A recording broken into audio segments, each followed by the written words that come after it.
நமஸ்தே. இன்னைக்கு பிராத்மிக்கில் உள்ள கவி और कंजूसोடைய सारांश பார்க்கலாம். एक गांव में गोवर्धन नामक एक गरीब कवि अपने परिवार के साथ रहता था. ஒரு கிராமத்தில் கோவர்தன் அப்படிங்கிற ஏழை கவிஞர் தன்னுடைய குடும்பத்தோடு வாழ்ந்து வந்தார். एक दिन वह महेंद्र नामक धनवान के घर पहुंचा. ஒரு நாள் அவர் மகேந்திரன் அப்படிங்கிற பணக்காரர வீட்டுக்கு போனார். लेकिन वह बड़ा कंजूस था. ஆனால் அவர் ரொம்ப கஞ்சமாக இருந்தார். கோவர்தன் ने उस पर झूठी प्रशंसा की कविता सुनाई. கோவர்தன் மகேந்திரனை பற்றி பொய்யான கவிதைகள் சொல்கிறார்.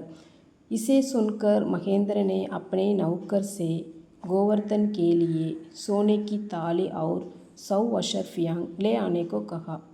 இதை கேட்டதும் மகேந்திரன் அப்பனே நௌக்கர் சே தன்னுடைய வேலைக்காரர்கிட்ட கோவர்தனுக்காக சோனேக்கி தாலி தங்கத்தட்டு அவுர் 100 அஷர்ஃபிங் அப்புறம் 100 தங்க காசுகள் லே ஆனேக்கோ கஹா எடுத்துகிட்டு வர சொல்கிறாரு. மகர் நௌக்கர் நகி ஆயா, ஆனால் வேலைக்காரர் வரல. கோவர்தன் கே பூச்னே பர் மகேந்திரனே கஹாக்கி, கோவர்தன் கேட்டதுக்கப்புறம் மகேந்திரன் சொல்கிறாரு, आपने मुझे खुश करने के लिए झूठी प्रशंसा की है.